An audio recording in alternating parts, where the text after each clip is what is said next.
When I heard my mother's voice echoing from the basement, every hair on my body stood on end. The tone was soft, familiar, and impossibly real. But my mother had been gone for years. A chill seeped into my bones as the words grew louder, beckoning me into the dark. I had to know, was it truly her, or something far more sinister wearing her voice? The first night back in my childhood home, the silence was suffocating. The house seemed to groan under its own weight, each creak of the floorboards startling in the stillness. I busied myself unpacking Dad's belongings, trying to ignore the oppressive feeling that had settled over me. The memories of this house were too much, and now it was mine. Alone. That's when I heard it. "Come down here, sweetheart." The voice drifted up from the basement, soft but unmistakable. My mother's voice. I froze, my breath caught somewhere between my chest and throat. The words echoed in my mind like a forgotten lullaby. But it couldn't be. My mother had died in this house, in that basement, over a decade ago. "Come down here," it called again, a little louder, a little more insistent. My hands trembled as I slowly turned toward the basement door. It was closed locked, I was certain. I had locked it earlier. Yet the sound persisted, seeping through the cracks like something alive. My pulse thudded in my ears, and I couldn't tell if it was from fear or disbelief. A cold sweat clung to my skin.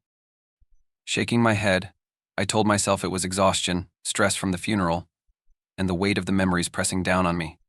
I walked to the basement door, placed my hand on the knob, and tested it. It was still locked. Relieved, I turned away. But as I stepped back into the hallway, a shadow flickered across the edge of my vision, just behind me. I whipped around, my heart lurching into my throat. The hallway was empty. I stumbled into my room and locked the door behind me, gripping the frame to steady myself. The voice was in my head, I told myself. Just in my head. But as I lay in bed that night, every creak of the house seemed to whisper, every groan seemed to call my name. And in the silence, I could feel it, that sense of being watched. Something was there, and it wasn't letting me go. The voice stayed with me, even in the light of morning. I couldn't unhear it, couldn't shake the eerie familiarity of my mother's words. My chest ached with the weight of her memory, and for the first time in years, I let myself remember. My mother had always been warm, her laughter filling the house like sunlight. But in the months before her death, something changed. She became withdrawn, her smiles forced, her laughter hollow. I'd catch her whispering to herself, staring out the window, like she was watching for something. And then there was the basement. She'd spend hours down there, locking the door behind her. I asked her about it once, but her answer was curt. "You wouldn't understand." I didn't. All I understood was that I was losing her, bit by bit, to something I couldn't see. The night before she died, we argued. I accused her of hiding things, of shutting me out. I said things I didn't mean. She didn't say anything back, just looked at me with tears in her eyes, and disappeared down the basement stairs. I didn't see her again until it was too late. Her body lay crumpled at the bottom of the stairs, her face pale and still, her eyes open but unseeing. The paramedics said it was an accident, but I never believed it. Neither did Dad. He sealed the basement after that, and we never spoke of it again.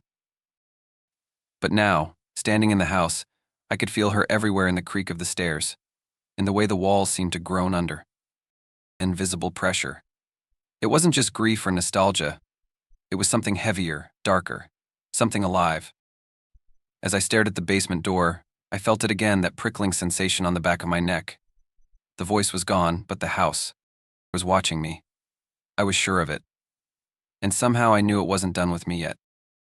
The sound woke me sharp, insistent. A creak, followed by a faint hum that seemed to vibrate through the walls. I blinked into the darkness of my room, heart pounding, as my ears strained to make sense of it. Then, clear as a whisper beside me, I heard it again. "Why won't you come to me?" I shot upright, clutching the blanket like it could shield me from whatever waited beyond my door. The voice, my mother's voice, hung in the air, impossibly real, yet dripping with something wrong. It wasn't warm or soft anymore. It was desperate, angry, barefoot and shaking. I forced myself to leave the bed. The hallway stretched before me, cloaked in shadows that seemed too ends for the faint moonlight spilling through the windows.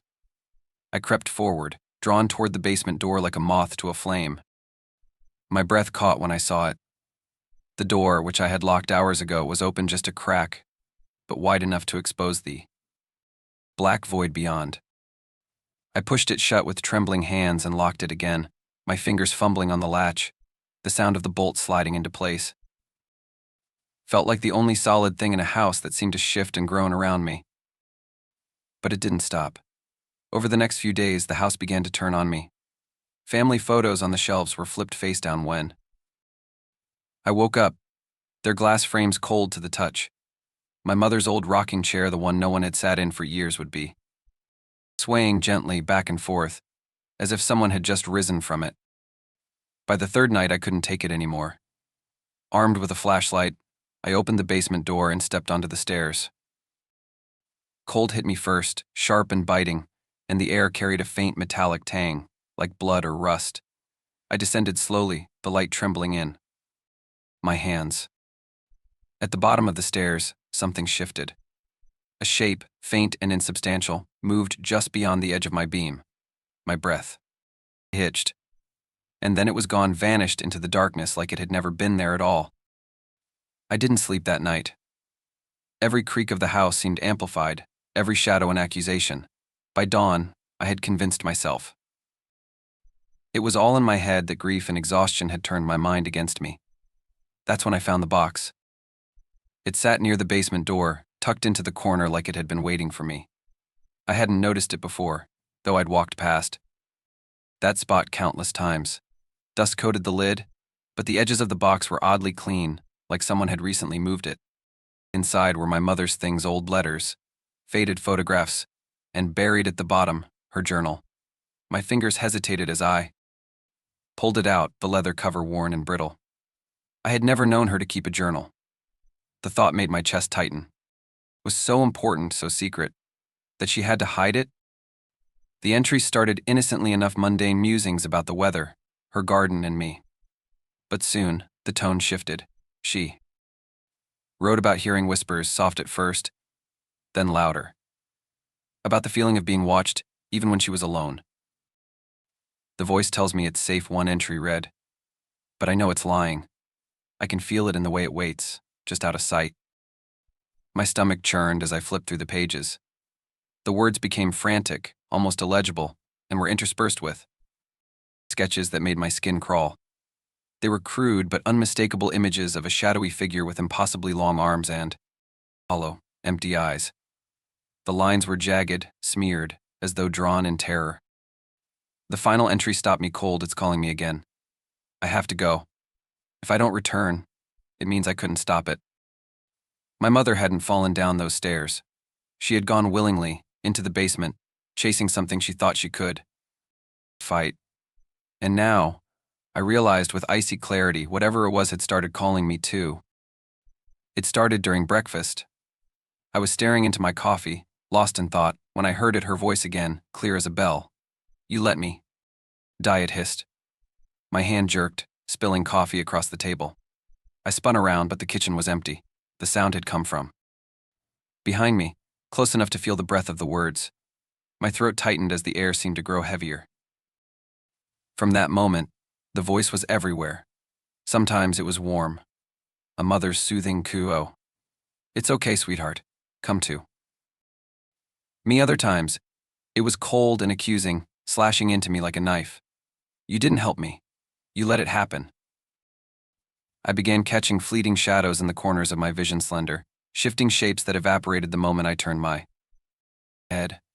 One night I glanced at the window and froze. My reflection stared back at me, but it was wrong. Its mouth moved, whispering words I couldn't hear, even though my lips were perfectly still.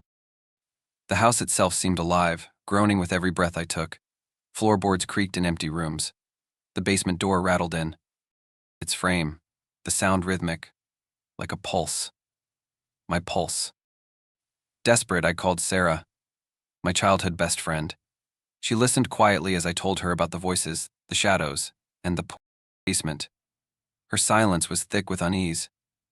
Your dad mentioned something once, she said finally. About the basement, he said. Something bad happened down there. Before your mom died. The line crackled, and her voice dropped. You need to leave that house, Clara. I wanted to believe her, but the voice whispered again, louder this time, from the basement door. Come closer. The basement door was locked. I was certain of it. Yet as I stood in the hallway staring at it, I saw the knob turn slowly, deliberately. The door creaked open, revealing a slice of blackness beyond. I couldn't ignore it anymore. Grabbing the flashlight and my mother's journal, I stepped inside. The air hit me like a slap, icy and damp, making my breath cloud in the beam of light. My flashlight flickered as I descended, the staircase groaning beneath me. The sound of my footsteps was swallowed by the oppressive silence that grew thicker with each step. The basement was just as I remembered: cluttered shelves, forgotten boxes, and a faint metallic smell I couldn't place. Something was wrong. In the far corner, a section of the floor had been covered in fresh concrete different from the cracked and dusty foundation that surrounded it. The voice came again, but this time it was layered like multiple people speaking at once, their words tangled and distorted. Come. Closer, the sound crawled under my skin, freezing me in place. My flashlight passed over the floor, and I saw it my mother's locket, lying in the middle of the concrete patch.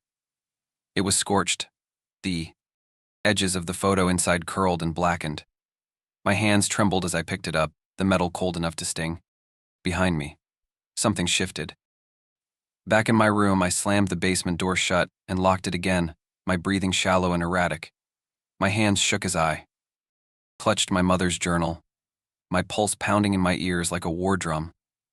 The locket was still in my pocket, its edges sharp and cold, a cruel reminder of the impossible scene one had just fled. I opened the journal with trembling fingers, desperate for answers. Flipping through the pages, I noticed passages I'd skimmed over before. My mother had written in jagged, erratic handwriting about a presence in the basement, a thing she couldn't name but could feel. She described it as something ancient, something that thrived on despair. It wasn't just a shadow, she wrote. It was intelligent, and it fed on people's guilt and pain. It uses their voices, one entry read. It pretends to be someone you love, someone you trust. It whispers to you, draws you closer, and then it takes you. My stomach churned as the words sank in. That voice, it wasn't my mother. It never had been. It was something else, mimicking her, twisting her memory into a weapon to break me.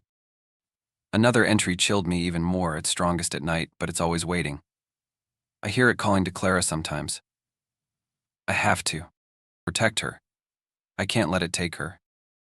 The realization hit me like a punch to the gut. My mother's strange behavior, her distance in the months before her death, it had all. And to shield me from this thing. She hadn't just fallen into the basement. She'd gone down there willingly, trying to stop it. And she hadn't come back. The thought clawed at my mind as I sat frozen in my room, the journal open in my lap. The house groaned again, the sound deep and guttural like a beast stirring in its sleep. A faint whisper slipped through the silence, Clara. I called Sarah, my voice breaking as I explained everything: the journal, the voice, the locket, the presence in the basement. She didn't interrupt, but when I finished, there was a long, heavy pause on the line. Your dad told me something once, she said finally, her voice low. It was years ago, after your mom died. He said the house had a history. That something bad lived there. He didn't go into detail, but he told me to stay away. The words hung in the air, chilling me to the bone. My father had known. He'd always known. I needed proof, so I tore through his belongings, searching for anything that could explain the truth he'd kept hidden. In an old wooden chest, I found it a letter addressed to my mother, written in my father's familiar handwriting. The edges of the paper were yellowed with age, and the ink had bled in places, but the words were clear. We need to leave this house, it read. It's waking up again. It won't stop until it gets what it wants. We can't let it take Clara. My blood ran cold as I reread the final line. My father had poured concrete over part of the basement floor to try to contain it, but it hadn't been enough. Whatever he'd tried to seal away was breaking free. That explained his coldness after my mother's death. It wasn't grief. It was fear. He had been terrified of what might happen next. I slammed the chest shut, my heart pounding in my chest. A low creak echoed through the house, followed by a soft, deliberate knock at the basement door. I froze, dread curling around me like a vice. The knock came again, louder this time. Then, the voice I dreaded most, Clara, let me in. The basement door stood open, the darkness beyond it alive with whispers that clawed at my mind. I clutched my mother's journal. And her locket, their presence the only tether to my sanity. My hands trembled, but I couldn't turn back. I had to end this. Step by step, I descended into the suffocating black. The air grew colder with each step, my breath visible in thin, ragged clouds. The flashlight flickered wildly, casting erratic beams that made the shadows dance. As I reached the bottom, the concrete floor came into view, or rather, what was left of it. The crack I had seen earlier had spread, splitting the foundation wide open. From the jagged fissure, a black, gaping pit yawned, its edges crumbling into nothingness. The voice was deafening now, surrounding me from all sides. It shifted between tones: my mother's warm reassurance, my own panicked cries, and something else entirely. Come closer, it urged, a guttural snarl twisting into a desperate plea. You belong to her and me. And then it appeared. A shadow detached itself from the wall, growing impossibly tall. Its limbs stretched unnaturally, long fingers, tipped with claws that scratched the air. Its eyes glowed hollow and white, empty of anything human. My body froze, every instinct, screaming to flee, but my feet wouldn't obey. The figure loomed closer, and the voice shifted again, taunting me with images. Twisted, distorted memories flashed in my mind. My mother falling, her body broken at the bottom of the stairs. You pushed her, the voice hissed. You made her leave. This is your fault. No, I shouted, my voice shaking. I clutched the journal tighter, flipping to the page with my mother's hastily scrawled chant. The locket burned cold against my palm as I prepared myself. The entity shrieked, its form rippling like smoke, but it didn't retreat. It was waiting for me to make the first move. The journal trembled in my hands as the air around me thickened, pressing against my chest like an invisible weight. The words on the page blurred as the shadows swirled closer, the entity's form growing more solid, more menacing. Its voice filled the space, an endless cacophony of lies, accusations, and demands. Given it growled, or lose everything. My mother's chant burned in my memory, and I forced the words out, my voice shaking but resolute. The first syllable sent a ripple through the air, and the entity faltered, its limbs recoiling slightly. I kept going, louder this time, the words flowing from me as if they'd been etched into my soul. The basement began to shake, the walls groaning as cracks splintered through the concrete.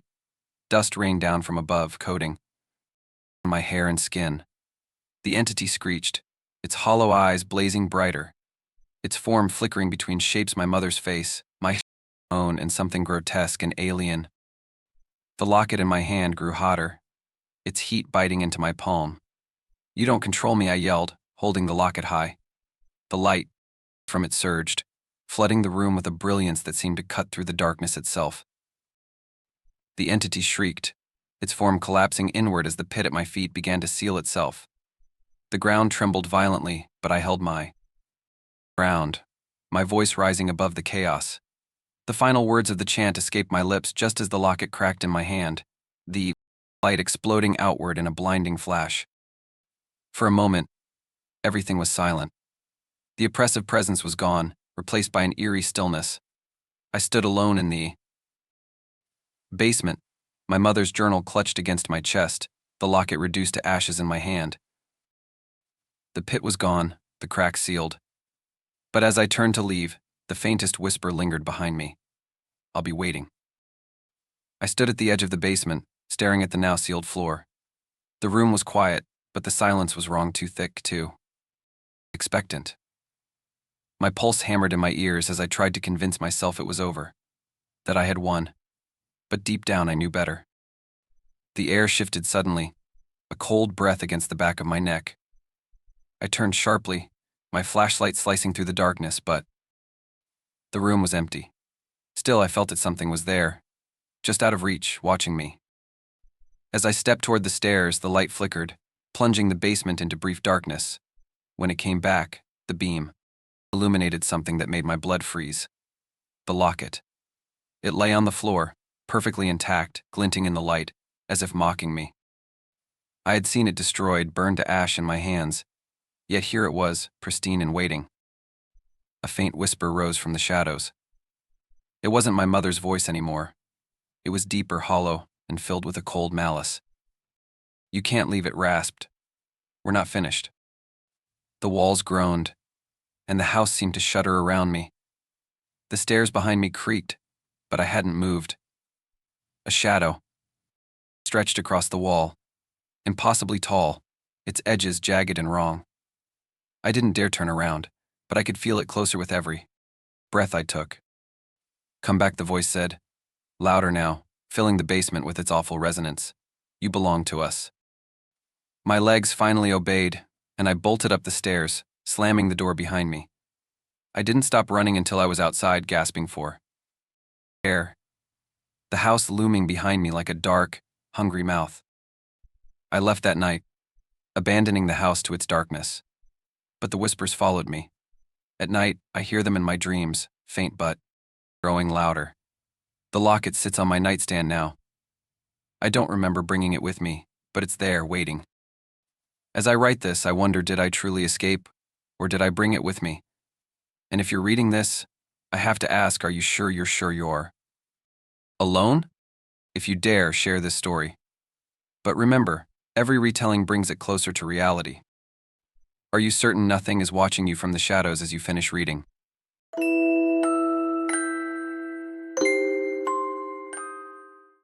I stared into the mirror, my breath catching as the face staring back wasn't mine, it was alive, its eyes flickering with something sinister. It didn't mimic my movements, instead, it watched me, unblinking, as if studying every inch of my soul. Then it smiled, a slow, unnatural grin that sent a cold shiver down my spine, and I knew it wasn't just a reflection, it was something waiting for me. I shoved the last box into the corner of the dusty bedroom and collapsed onto the bed, exhausted. The mansion's silence pressed down on me, broken only by the occasional groan of wood settling. I hated being here, but something about leaving the place untouched felt wrong. Aunt Lila had spent her last days alone in this house, and now it was mine. Whether I liked it or not, it was home. The mirror caught my eye as I turned off the lamp. Tall and ornate, its bronze frame twisted into intricate patterns that reminded me of a vine strangling a tree. I didn't remember it being in this room, though. It used to sit in Aunt Lila's bedroom, covered in a white sheet, like she was hiding it from the world. I approached it hesitantly, the dim light from the hallway casting faint, distorted shapes on its dark surface. My own reflection stared back, but something about it seemed off, just a little too sharp, too vivid. I reached out, running my fingers over the cold glass, and that's when it happened. My reflection didn't move. I jerked my hand back and tilted my head, testing it. My reflection stayed frozen, staring at me with wide, unblinking eyes. My heart pounded in my chest as I took a shaky step back. Then it smiled. Not a soft, friendly smile, a jagged, unnatural grin that stretched too wide, teeth gleaming in the dim light. I gasped, stumbling into the bed frame. But before I could move further, I heard it. "Mara." It wasn't a loud voice. It was a whisper, faint and airy, like it was being carried on the wind. But it came from the mirror. I bolted out of the room, slamming the door behind me. My breathing was ragged as I pressed my back against the hallway wall. I told myself it was exhaustion. A trick of the light. Stress. But deep down, I knew the truth. Something was wrong with that mirror. I didn't sleep that night, every creak of the old house sending chills down my spine. The next morning, when I finally gathered the Courage to open the door. The mirror was exactly where I'd left it, its surface dull and lifeless. But I swear, as I turned to leave, I saw it shift just the faintest ripple, like something inside was waiting.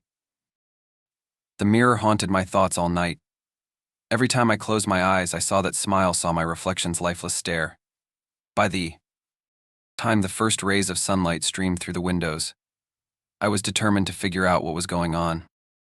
Aunt Lila was meticulous. Her study was filled with old books, letters, and photo albums documenting everything she ever cared about. If anyone had answers about the mirror, it was her. I found it buried beneath piles of old papers, an album filled with black and white photos of Aunt Lila in her younger days. She was stunning, confident, happy. But when I reached a picture of her standing in front of the mirror, a chill ran through me. The reflection didn't match her pose. While Aunt Lila smiled at the camera, her reflection faced forward, its expression solemn, almost glaring. My stomach turned as I noticed something else: the eyes. The reflection wasn't looking at her, it was looking at me. Heart pounding. I grabbed my phone and called a local historian Aunt Lila used to work with. When he picked up, I blurted out the question before I lost my nerve. "What do you know about the mirror in Aunt Lila's house?" He hesitated. "You mean that mirror? It's an old piece brought from Europe by one of your ancestors. There are stories about it." "But what kind of stories?" I pressed. He sighed. "The kind you don't want to believe are true. People say it's cursed, that it watches, that it takes. My voice wavered. "I shouldn't say more," he muttered. "Just be careful." That night, I lay awake, staring at the ceiling, trying to push the historian's words from my mind. The house groaned under the wind. The sound a low, mournful wail. I must have drifted off, because when I opened my eyes, the room was bathed in moonlight. I rolled over, trying to get comfortable, when I heard it. "Mara." It was faint, almost like a breath, but it sent an icy shiver down my spine. I bolted upright, heart pounding. The sound came again, soft and insistent: "Mara." I turned toward the mirror. Even in the dark, its surface glowed faintly, like it was reflecting light that wasn't there. My breath hitched as I saw movement in the glass, just the faintest shift, like a shadow passing by. I grabbed the sheet from the bed and threw it over the mirror, covering it completely. For a moment, the room was silent, but as I crawled back into bed, the whisper came again, louder this time. "Mara, look." I didn't sleep. I woke the next morning feeling like I hadn't slept at all. The whispers were gone, but the silence they left behind was somehow worse. My skin prickled as I stared at the sheet covering the mirror. I couldn't be alone with this anymore. I grabbed my phone and called Liv. "You sound terrible," she said when she picked up. I could almost hear the worry in her voice. "I'll come over." When she arrived, I threw myself at her, hugging her tightly. Her presence was a lifeline. I dragged her upstairs, desperate to show her the mirror. But the moment we entered the room, she froze. "Something's wrong," she whispered, glancing at the sheet-covered mirror. "I feel like someone's watching us." "It's the mirror," I said. My voice shook. "There's something wrong with it. Just look." But she refused. Her face had gone pale, and she backed out of the room, muttering something about needing air. I followed her downstairs, where she fumbled for her bag. "I'm sorry, Mara. I can't. Something about this house, about that room, it's too much." She left in a rush, promising to call later. She didn't. I texted her that night. No response. The next morning I called her, but it went straight to voicemail. I reached out to other friends, even family, but no one answered.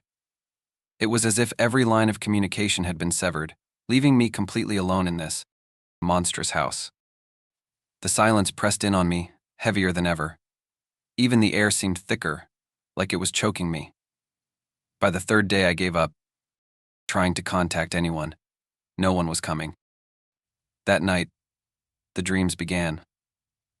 I was standing in front of the mirror, the sheet gone, the surface gleaming in the dim light. My reflection grinned at me, but this time it wasn't alone. Shadows swirled behind it, clawed hands reaching out, grasping for me. I tried to move, but my feet were rooted in place. The hands wrapped around me, cold and unyielding. They dragged me toward the mirror, the surface rippling like water. Just as I was pulled inside, I woke up screaming. The air in the room was freezing, and my chest heaved as I tried to calm myself. That's when I noticed the scratches. Thin, red lines ran down my arms, just like in the dream. It wasn't a nightmare. It was real. I spent the next day scouring the house. If Aunt Lila had been living with this thing, she must have left something behind, some explanation, some way to make it stop. I found it in the study, hidden behind a row of old books. Her journal.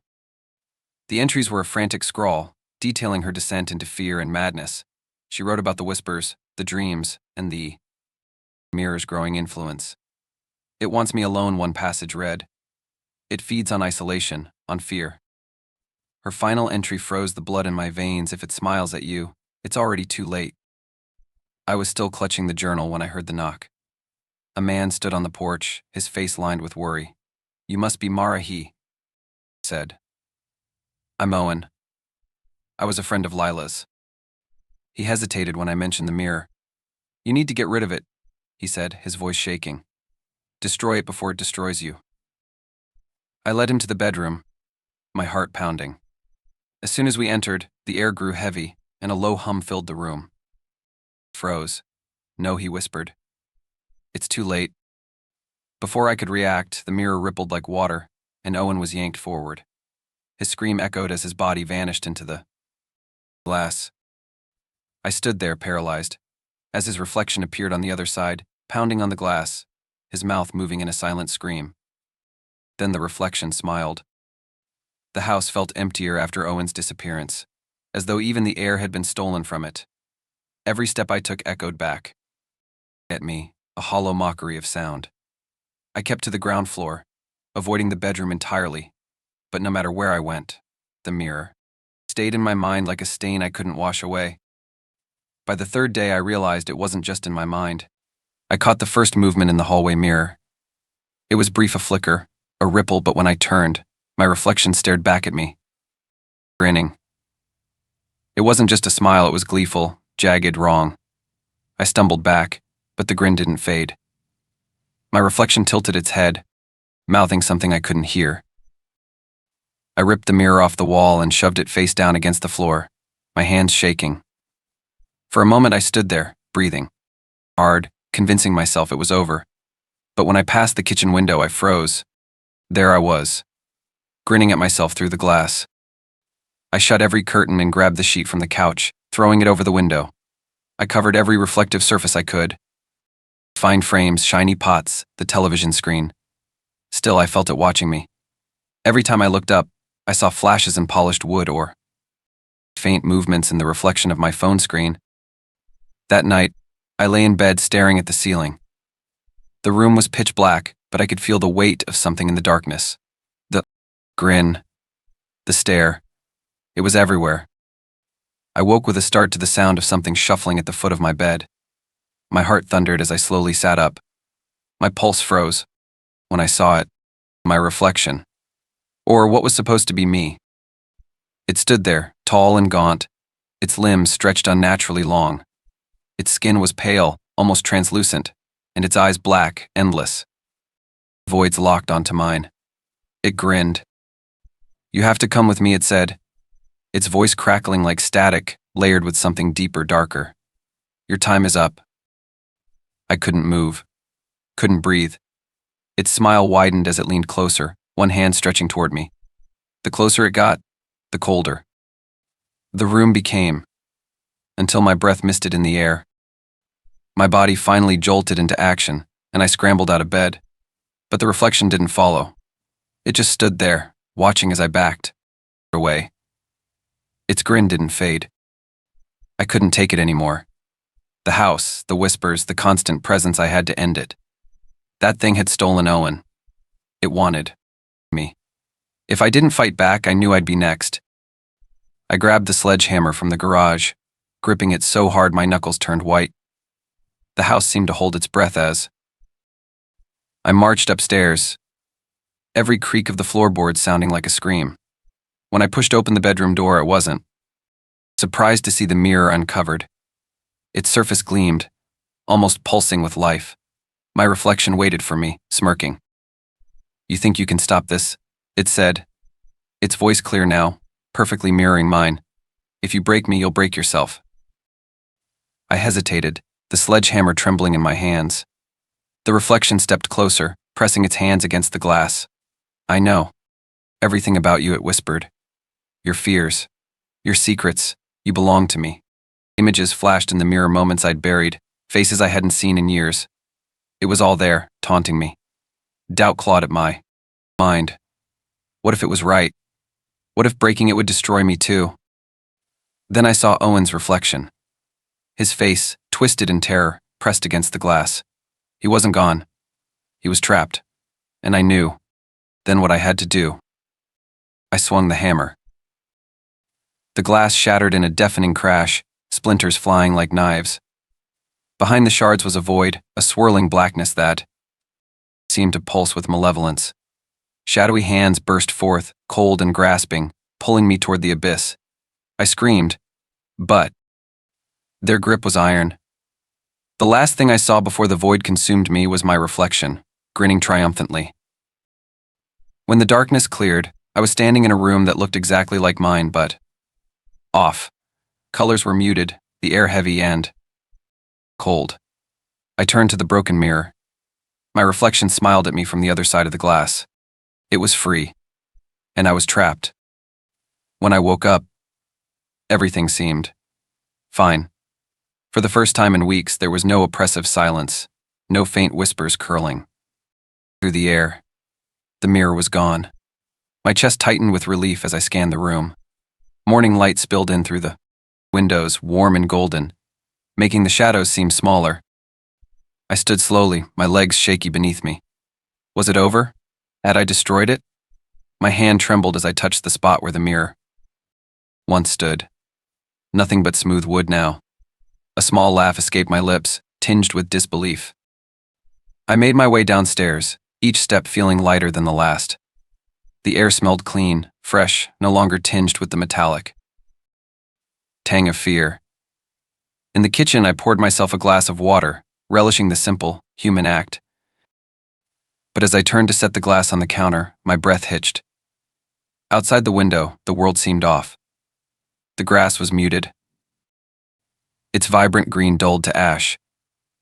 The sky hung low and heavy, painted in strange, washed-out hues that didn't belong. I reached for my phone, desperate for some connection to reality. Flipping the screen on, I froze. My reflection stared back at me. But it wasn't me. It smiled slowly, knowingly, the same jagged grin that had haunted me for days. I dropped the phone, my stomach lurching. Turning slowly, I scanned the room, but I was alone.